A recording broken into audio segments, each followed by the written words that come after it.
my name is Willy Minnix. I am the author of a lot of books, but most recently I finished this tome of mine. This has taken about 30 years of my life to compile, called the Ren Faire Magic book by Willy Minnix. You can get this on August 1st at Amazon, Barnes & Noble, or wherever books are sold, and it is a whole chunk of 30 years of performance experience crammed in one book. And it's not just a book about magic, although I have combined my love of music and my love of history and my love of magic tricks all in one book. This book covers so many things you'll find within its pages. I have a section in the book that's all about magic tricks and how to take old magic tricks and turn them into Ren Faire style tricks.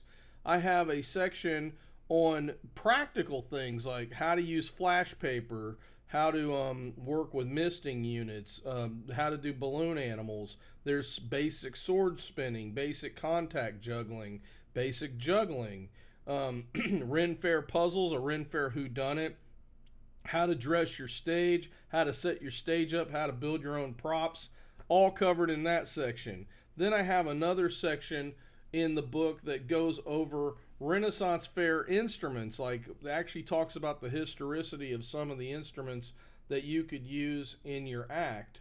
And then there's a big section that is kind of particular to me. I was one of the few people who have been invited to Harvard to study the collection of Francis Child, who is one of the first people to collect the old folk songs from England and Scotland.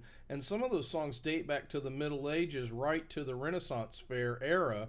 And so I've got a whole section of about 30 ballads in the book that also include chord charts and the lyrics for songs that you could play or perform at the Ren Faire that would be perfect, that would fit in perfectly with a Ren Faire theme. And I've even thrown in some pirate songs and sea shanties that some of them were in my book, the Mandolin Dead Man's Tuning sea shanty edition, but some of them are totally new to this book too.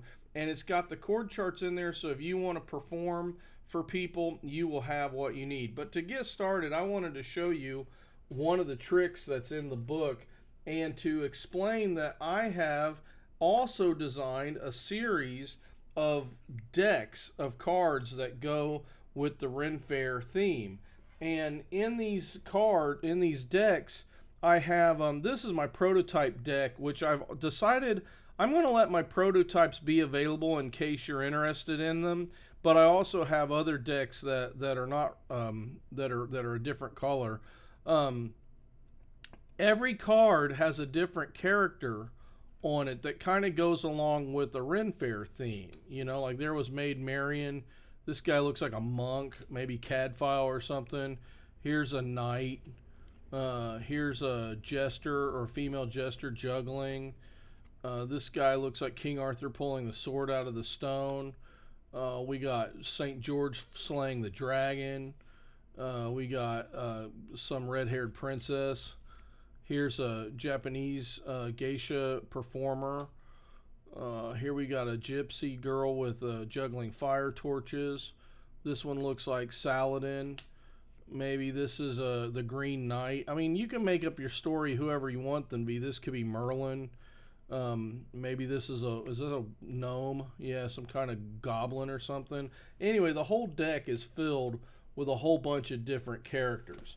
So I want to show you my main trick that all of the decks kind of are geared for, and they all come with the cards needed to perform this trick. Alright, so this trick is one that I call the Portraits of Glastonbury in the book, but it's a really old trick that goes back a long way. And since I don't have you to be here personally with me, I'm going to run through the trick myself, and with a dice and with you know, the cards. So I pre-picked 5 cards and I put them on a stand, and if you do this trick, you're going to need to get yourself or build yourself some kind of a stand that will hold 5 cards in place.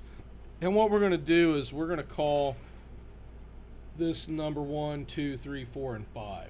Okay, but to start the trick, I've got all these different cards that have different pictures on them, and I'm going to riffle down the deck just like this, and I want you to tell me when to stop. A riffle, you say stop, and I'll say right there, and I'll say, okay, you take this card, take a look at it, make sure you know what it looks like, don't tell me, and then we're going to stick it right back in the middle of the deck so that it's lost in there. Okay, squared up, can't see it, it's totally lost. Now I've got a dice and I've got these cards. Now normally what I would do is I would say pick a card, 1, 2, 3, 4, or 5. You'd pick the card, but for this instance I'm just going to roll the dice, and the dice landed on a 3. So I'm going to go 1, 2, 3, and I'll say, is this the card? Are you sure you want to stick with it? Now if you want to, you could actually change to another card, and you could say, no, put that one back, and I'd stick it back, and we would pick again and get a different one. But for this one, I'm going to go ahead and say that you've decided to stick with that card. So the third one from here is that I'm going to keep my finger over it. It's actually the yellow gem, and I color coordinated these so that it's easier to find. But here's the yellow gem. I'm going to turn it around, and I'm going to say, is this your card? Was it, I guess it's Snow White is what she looks like. Is that your card? And of course you're blown away and amazed at that awesome trick. That is the portraits of Glastonbury trick that's outlined in this book, Ren Faire Magic. And you can get it at, like I said, Amazon or Barnes & Noble or wherever books are sold.